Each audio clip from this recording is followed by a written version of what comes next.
हरे कृष्णा, जय श्री राम। मैं रोहित काशीकर आप सबका इस रामायण कथा के पार्ट 4 में स्वागत करता हूँ। पहले के वीडियो में हमने चर्चा की कि कैसे मंथरा ने कान भरे कैकेयी के और कैसे कैकेयी की वजह से राम जी को 14 साल का वनवास मिला।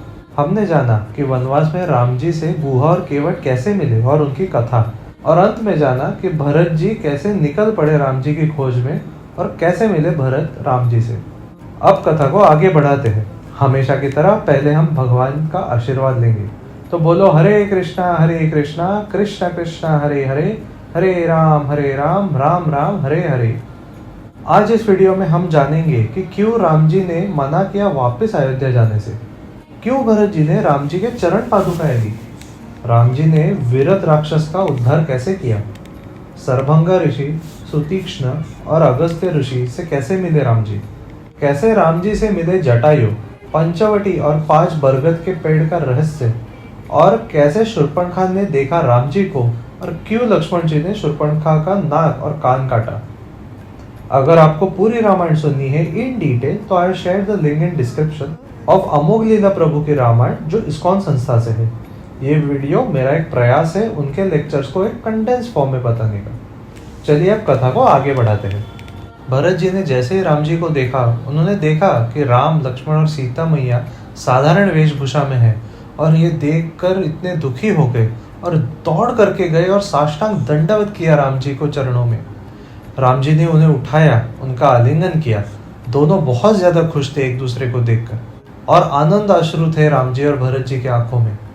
ये देखकर लक्ष्मण जी को इतना गिल्ट आया, आत्मग्लानि हो रही थी कि मैंने भरत को कितना गलत जज किया और डाउट किया कि वो आक्रमण करने आ रहे हैं। इसके बाद राम जी ने भरत से पूछा कि अयोध्या में सब कैसे हैं और सबसे पहले बताओ कि पिताजी कैसे हैं, पिताजी कहाँ हैं, क्या वो नीचे रुके हुए हैं। भरत चुप रह गए। कैकेयी ठीक है, क्या आप वो खुश है कि आप राजा बन गए हो। इन सारे प्रश्नों में भरत चुप रह गए। तो ये देखकर राम जी को लगा कि कुछ और पॉजिटिव बात करते हैं, तो उन्होंने बताना शुरू किया कि कैसे राजपाट करते हैं और अब आपको अयोध्या का राजपाट देखना है, रिस्पेक्ट मैनेजमेंट देखना है कि ब्राह्मणों के प्रति, स्त्रियों के प्रति, माता पिता के प्रति रिस्पेक्ट बराबर हो। अयोध्या में ऐसा कोई नहीं होना चाहिए जिसका मान सम्मान ठीक से ना हो रहा हो। कैरेक्टर मैनेजमेंट, मनी मैनेजमेंट और कल्चर मैनेजमेंट, ये सब आपको देखना है। ये सब राम जी भरत जी को समझा रहे थे और भरत जी सुन रहे थे, लेकिन राम जी के मन में तो सवाल था कि पिताजी कैसे हैं, माताएं कैसी है। तो अब जब भरत जी ने बताया कि कैसे दशरथ महाराज ने अपनी लीला समाप्त कर ली है, तो राम जी फूट फूट के रोए, बहुत दुखी हो गए। भरत जी ने बताया कि कैसे दशरथ महाराज दुखी थे जब राम जी वनवास चले गए। ये सब बात हो रही थी, तभी शत्रुघ्न जी भी दौड़ते हुए आए और सीताराम जी के चरणों में साष्टांग दंडवत किया। राम जी ने शत्रुघ्न जी को उठाया और आलिंगन किया।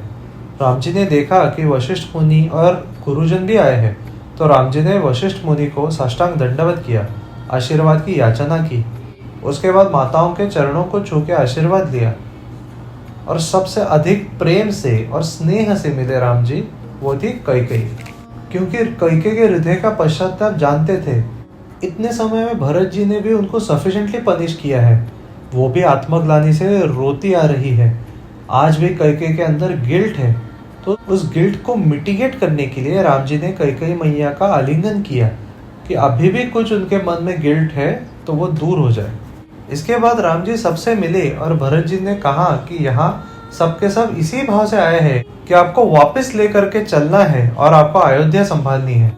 भरत जी ने कहा कि आप सबसे बड़े हैं तो आपका ही अधिकार है, सब यही चाहते हैं और सबकी खुशी इसी में है, इसलिए आपको चलना चाहिए। लेकिन राम जी ने मना कर दिया। राम जी ने कहा कि मेरे पिताजी ने दिया हुआ वचन सबसे ऊपर है और उस वचन को पूरा करने के लिए मैं यहीं पे रहूंगा। उसके बाद वशिष्ठ मुनि ने कहा कि गुरु की बात का पालन करना तो शास्त्रों में मेंशन है, तो आपका गुरु होने के नाते मैं आपसे निवेदन कर रहा हूँ कि आपको अयोध्या वापस जाकर के राजपाट संभालना चाहिए। राम जी ने कहा कि यस, गुरुजन की आज्ञा का पालन करना चाहिए, लेकिन पिताजी की आज्ञा का पालन और गुरु की आज्ञा का पालन दोनों अच्छी बातें हैं। तो अगर दो अच्छी बातें बोली गई हो तो उसे एग्जीक्यूट करना चाहिए जो पहले बोली गई हो और बाद में दूसरी। तो मैं जब 14 साल का वनवास से वापस आऊंगा तब मैं निश्चित रूप से आपकी इस आज्ञा का पालन अवश्य करूंगा। इसके बाद भरत जी ने कहा कि एज अ लास्ट रिसोर्ट अब आप चलने को तैयार ही नहीं है तो मैं यहीं पर आमरण मंचन करूंगा, ना मैं कुछ खाऊंगा या पीऊंगा और यहीं पर शरीर त्याग दूंगा। राम जी ने कहा कि वास्तव में जो भक्त होता है, जो प्रीति करने वाला होता है, प्रेम करने वाला होता है, वो जिससे प्रेम करता है उसके हृदय की जो इच्छा है वो पूरा करना ये प्रेम का स्वभाव है। जिद ये कोई प्रेम का स्वभाव नहीं है। इसके बाद भरत जी ने देखा कि राम जी की डिटर्मिनेशन जो है वो अखंड है और कोई हिला नहीं सकता राम जी की प्रतिज्ञा को, और सब हताश हो गए और मान लिया राम जी के कहने को। अब जब ये डिसाइड हो गया कि राम जी, सीता मैया और लक्ष्मण जी वापस नहीं जा रहे, तो भरत जी ने अपने सैनिक को बुलाया और उसके पास एक वुडन सैंडल थे जो बहुत ही अच्छे से एम्ब्रॉयडरी किए हुए थे, वो लिए और राम जी को कहा कि आप इनको पहन लीजिए एक बार, ताकि मैं आपकी इन सैंडल को जो खड़ाऊ है इनको ले जाके मैं इनकी पूजा अर्चना करूंगा, इनको ही सिंहासन पे बिठाऊंगा और ये मानते हुए कि वास्तव में अयोध्या के राजा जो है वो आपकी ये चरण पादुका ही है। फिर मैं आपकी प्रसन्नता हेतु मैं अयोध्या में सारे कार्य काज जो है संभाल लूंगा। तो फिर इन्होंने खड़ाऊ जो थे उन्हें झुक के राम जी को पहनाया। राम जी ने उन्हें पहना और फिर भरत जी ने उनकी 3 बार परिक्रमा की। फिर राम जी ने ये उतार दिए और भरत जी ने ये चरण पादुकाएं ली और अपने शीश पे रखा और कहा कि क्योंकि मेरे भ्राता साधु वेश में है तो मैं भी 14 वर्ष साधु वेश में ही रहूंगा और कंद मूल और फल ही खाऊंगा। फिर भरत जी ने और सारे अयोध्या वासियों ने चित्रकूट माउंटेन की 3 बार परिक्रमा की और वापस लास्ट टाइम राम जी का आशीर्वाद लेने आए। भरत जी ने कहा कि मैं 14 वर्ष आपकी प्रतीक्षा करूंगा, लेकिन 14 वर्ष से एक क्षण भी ज्यादा हुआ तो मैं अपने आप को अग्नि में प्रवेश करा दूंगा। इसके बाद राम जी एक एक अयोध्यावासी से मिले और फिर राम जी ने सोचा कि अगर मैं यहाँ रहूंगा तो ये सब नहीं जा पाएंगे, तो फिर राम जी अपनी कुटिया के अंदर चले गए। तो फिर सब के सब यहाँ से चल दिए। उसके बाद अयोध्या के बाहर एक गांव था, नंदीग्राम, वहां पे भरत जी ने एक कुटिया बनाई, क्योंकि जब मेरे भाई कुटिया में रह रहे हैं तो मैं महल में कैसे रहूंगा, और शत्रुघ्न जी भी ऐसे ही रहते थे। कुटिया के अंदर ही सिंहासन बनाया और चरण पादुकाएं रखी और सारा एडमिनिस्ट्रेशन वो उस कुटिया से ही करने लगे। अब सीताराम जी चित्रकूट माउंटेन में उस कुटिया में 1 साल रहने वाले थे। अब इनको ऑलमोस्ट 1 साल पूरा होने वाला था, तो वो सोच रहे थे कि इसी स्थान पर रहे या आगे बढ़े। राम जी ने कहा कि हमें संतों के साथ चलना चाहिए, हम उनसे सीखेंगे भी और बीच बीच में अवसर भी मिलेंगे कि हम संतों की सेवा करें। अब ये चलते चलते पहुंचे दंडकारण्य फॉरेस्ट। अब यहाँ पे बहुत सारे राक्षस थे। ऐसे ही यहाँ पे एक बहुत ही विकराल राक्षस था जिसका नाम था विरध। अब राम, सीता और लक्ष्मण चल रहे थे, तब इस राक्षस ने पीछे से सीता मैया को हाथ में उठा लिया। इस राक्षस विरध के 50 हाथ थे। बहुत विशाल था ये राक्षस। जितना ये खाता था उतनी उसकी भूख बढ़ती थी। उसके आंखों से अग्नि निकलती थी। राम जी और लक्ष्मण ने देखा इस राक्षस को और दोनों को क्रोध आया, तो राम जी ने अपने धनुष को सिर्फ ट्वैंग किया और ये राक्षस कुछ मीटर पीछे चला गया। अभी तो तीर चलाए ही नहीं है, सिर्फ धनुष को ट्वैंग किया था। ट्वैंग में ही इतना विशाल राक्षस पीछे चला गया। अब राम जी ने एक साथ 7 तीर निकाले और चलाए राक्षस पे, तो राक्षस का बुरा हाल हो गया। फिर उस राक्षस ने अपने फरसे से राम जी पे हमला किया, तो राम जी ने एक तीर में उसके फरसे के चिथड़े चिथड़े उड़ा दिए। अब राम और लक्ष्मण इनके और भागे, तो राक्षस ने सीता मैया को नीचे रख दिया और इन दोनों को पकड़ लिया। और फिर ये राक्षस राम जी और लक्ष्मण जी को हाथ में पकड़ के भागने लगा। जब राम जी ने देखा कि ये भागते भागते काफी दूर आ गए हैं और अब सीता उन्हें नहीं देख पा रही है, तो राम जी ने लक्ष्मण को इशारा किया कि अब काम खत्म करते हैं, क्योंकि अगर सीता मैया के सामने इस राक्षस को मारेंगे तो सीता जी को करुणा आ जाएगी और माफ कर देगी राक्षस को। उसके बाद दोनों ने अपनी तलवार निकाली और राक्षस के दोनों कंधों से हाथ काट दिए, फिर नीचे उतर के उसके दोनों नीस काट दिए और ये राक्षस धाड़ से नीचे गिरा। और वो अपने पूरा बॉडी वेट से राम जी और लक्ष्मण जी को दबाना चाहता था, लेकिन राम जी ने उसको एक लात मार के गिरा दिए और उसके गले में पांव रख दिया और लक्ष्मण को बोला कि गड्ढा खोदो और इसे यहीं पे गाड़ देंगे। तभी ये जो विरध नाम का राक्षस था, ये मेडिटेटिव ट्रांस में आ गया और मुस्कुराने लगा। राम जी को देखकर मुस्कुराने लगा। राम जी ने कहा, ये तो इसने पूरा मूड ही चेंज कर दिया, मेडिटेशन कर रहा है अब मेरे ऊपर। तो इस राक्षस ने बताया कि पिछले जन्म में मैं कुबेर जी का असिस्टेंट था और थोड़ा डिस्ट्रैक्ट हो गया था और काम आगे पीछे हो गए थे। तो कुबेर जी ने मुझे श्राप दिया था कि तुम्हें डिस्ट्रैक्शन पसंद है, डिसिप्लिन पसंद नहीं है, लॉलेसनेस पसंद है, कानून पसंद नहीं है, तो तुम एक ऐसा रूप ले लो जिसमें कोई अनुशासन ना हो। तो श्राप दे दिया, तो मैं यहाँ विरत बन गया। लेकिन कुबेर जी ने कहा था कि चिंता मत कर, तुम्हारा कल्याण करेंगे श्री राम। जब राम और लक्ष्मण तुम्हारे हाथ काट कर, पैर काट कर तुम्हारे गले में पांव रख के राम जी बोलेंगे कि लक्ष्मण गड्ढा खोद, इसे गाड़ना है, तब तुम्हें गाड़ने के बाद तुम्हारा उद्धार हो जाएगा। तब ये सब सुनने के बाद लक्ष्मण जी ने इसे गाड़ दिया और ऊपर मिट्टी से कवर कर दिया। तो ये तुरंत एक गंधर्व बन के बाहर निकला। इस गंधर्व का नाम था टुम्बुरु। इस तरह से इस राक्षस को कृपा प्राप्त हुई राम जी की। वो डिस्ट्रैक्ट भी जो हुआ था वो रंभा की वजह से हुआ था। तो फिर बाद में इस टुम्बुरु ने राम, लक्ष्मण और सीता को प्रणाम किया और जाने से पहले बताया कि यहाँ से 1.5 योजन दूर एक सरभंगा ऋषि है, आप उनसे जाके जरूर मिलिएगा, वो आपकी प्रतीक्षा कर रहे हैं। फिर उस दिशा की ओर सीताराम और लक्ष्मण जी बढ़ गए। तो चलते चलते आप ये पहुंचे सरभंगा ऋषि के आश्रम में। जो आश्रम था बहुत ही शांत था, उज्जवल था और पवित्र था। लेकिन उनके आश्रम के बाहर बहुत सारे सैनिक खड़े हुए थे और सारे के सारे एकदम फिट एंड वेल ड्रेस्ड। तो वहां पे एक हाथी भी था जिसका एक टस्क टूटा हुआ था। तो सीता ने कहा कि ये तो ऐरावत है और ये सारे सैनिक भी अलग अलग रहे, यहाँ पे इंद्र आया है क्या? तो राम जी ने कहा कि हाँ, यहाँ पे इंद्र आया हुआ है, तो थोड़ा वेट करते हैं, एक बार इंद्र अपनी मीटिंग खत्म कर ले, फिर चलते हैं सरभंगा ऋषि से मिलने। इसके बाद इंद्र की मीटिंग हो गई और इंद्र चले गए।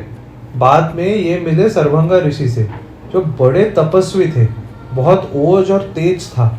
तो सरभंगा ऋषि ने राम जी, सीता मैया, लक्ष्मण जी को दंडवत प्रणाम किया। सरभंगा ऋषि ने कहा कि मैं अपनी तपस्या का फल आपको देना चाहता हूँ। तो राम जी ने मना किया और कहा कि अगर तपस्या का फल चाहिए तो मैं खुद तपस्या करूंगा और खुद अर्जित करूंगा उन फलों को।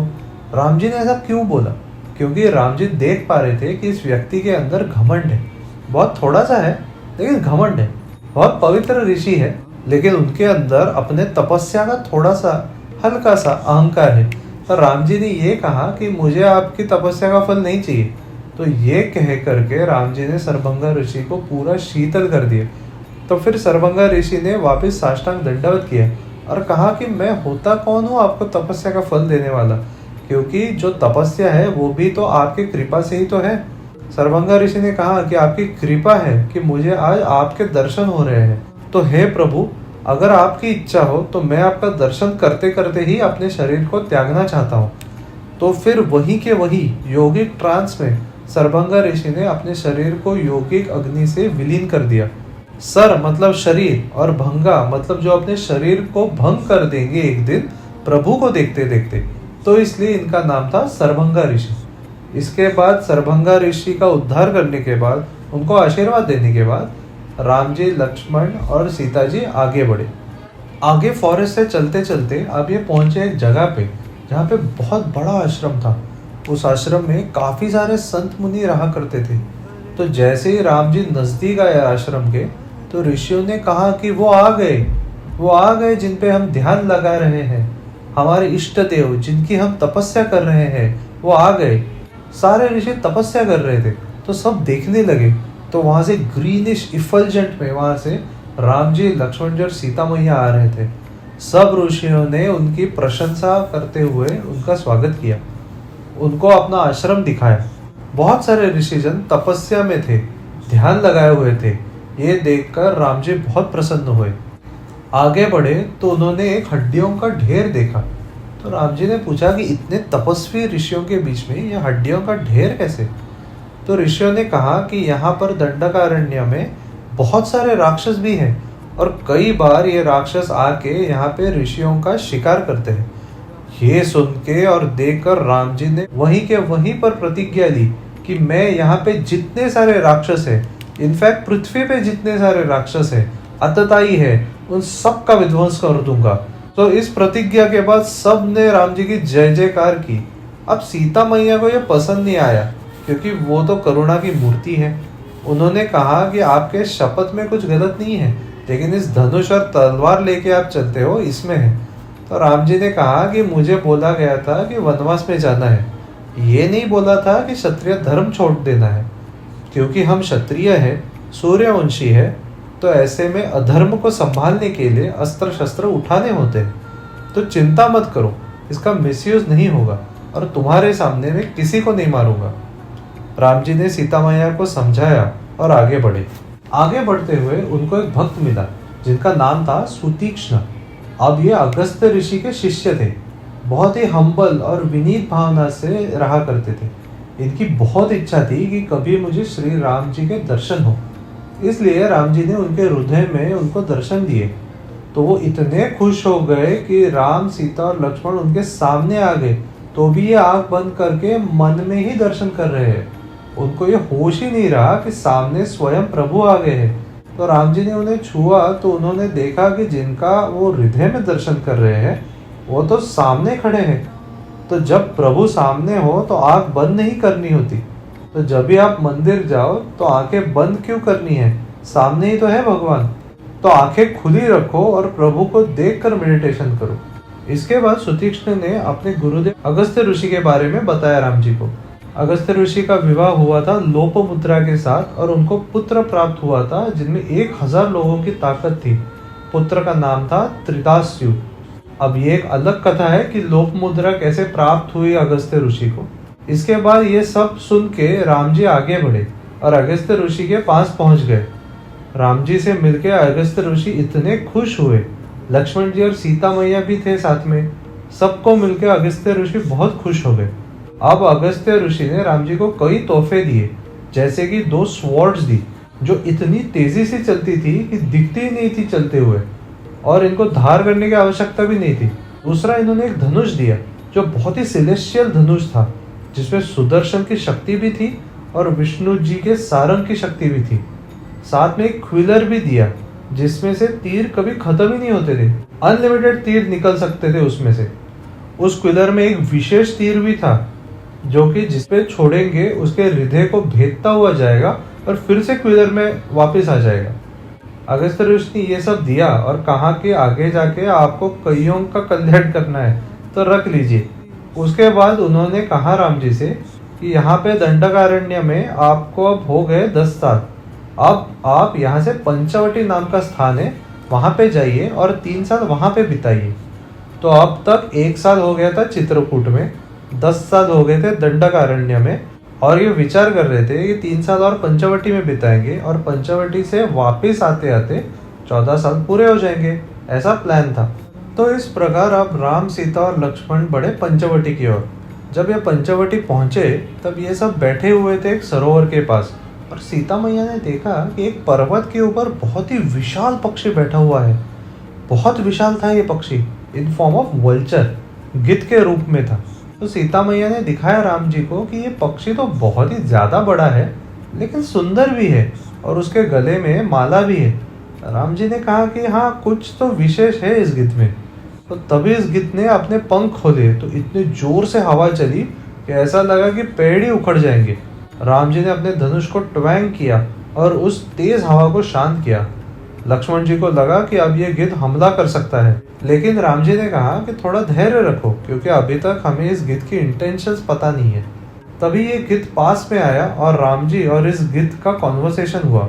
तो इस गिद्ध ने बताया कि मैं हूँ जटायु। अब जटायु ने पूछा कि आप कौन हैं? तो इन्होंने बताया कि हम तो दशरथ जी के पुत्र हैं, मैं राम हूँ, ये मेरा भाई लक्ष्मण है और ये मेरी अर्धांगिनी है सीता।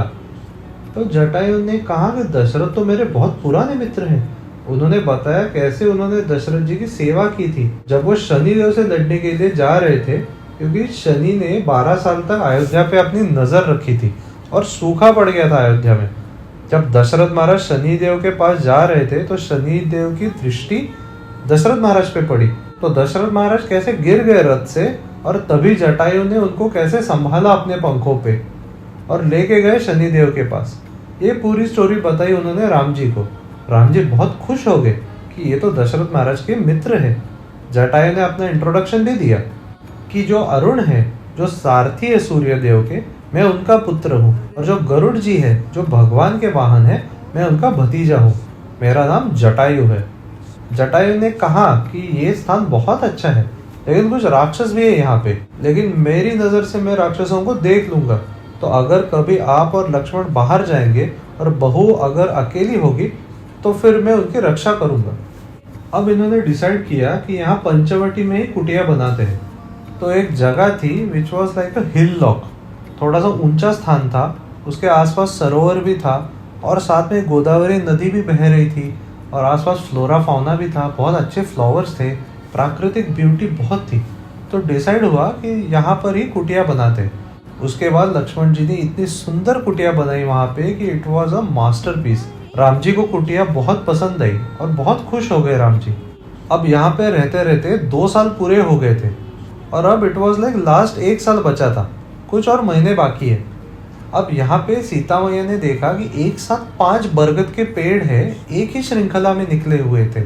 नॉर्मली बरगद के पेड़ एक साथ एक जगह पे श्रृंखला में नहीं निकलते, क्योंकि बड़ा रेयर होता है बरगद का पेड़ निकलना। तो इस पे लक्ष्मण जी ने बताया कि ये 5 वृक्ष क्या है। एक समय ऐसा हुआ था कि सूर्यदेव अपनी पत्नी उषा को कम समय देते थे एज कम्पेयर टू उनकी दूसरी पत्नी जो थी छाया। तो वो उदास होके तपोवन की तरफ आ गए। तो उषा को रोकने के लिए सूर्यदेव भी आ गए और उनके पीछे छाया भी आ गई। अब आगे आगे उषा, फिर सूर्यदेव और पीछे छाया, ऐसे चल रहे थे। तो वहां पे 5 बच्चे थे जो उनपे हंसने लगे और कहने लगे कि इनमें भी ऐसा सब होता है। तो ये देख के उषा को बहुत गुस्सा आया और उन्होंने कहा कि तुम सब बरगद के पेड़ बन जाओगे।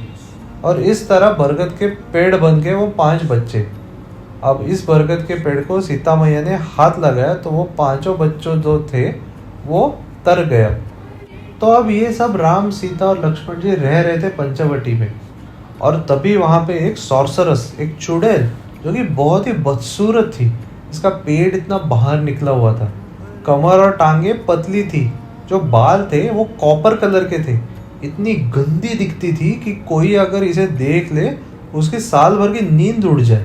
तो ये चुड़ैल घूम रही थी पंचवटी में और घूमते घूमते इसने श्री राम को देख लिया।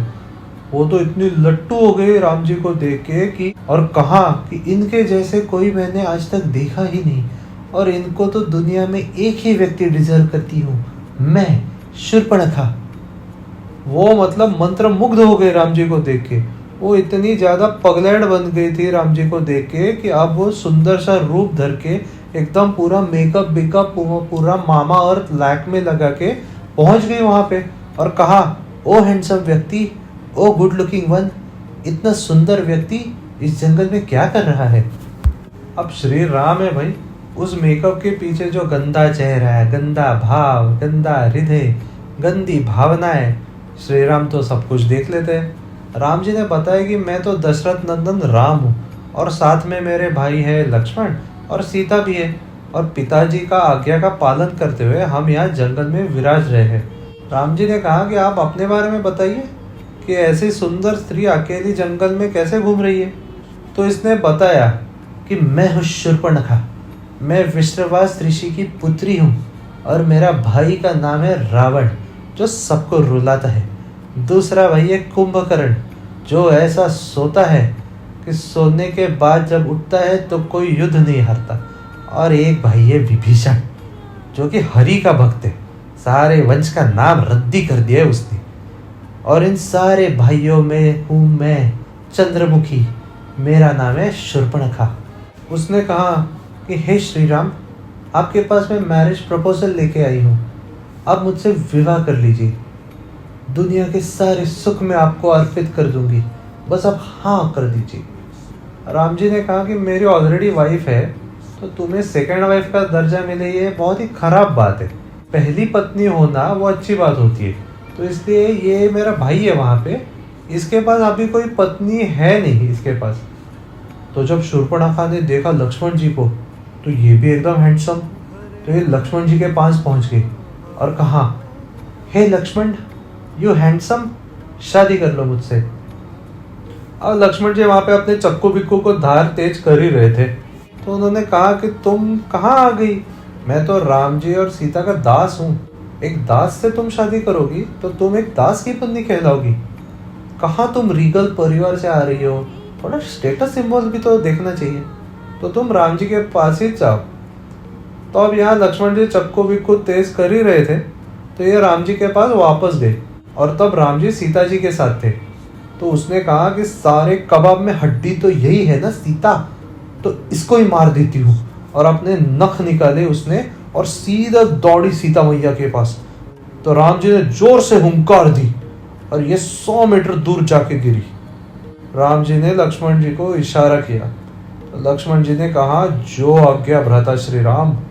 और जो चक्कू को धार कर रहे थे, और जैसे ही शूर्पणखा पास आई वैसे जोर से खाट नाक काट दी उसकी।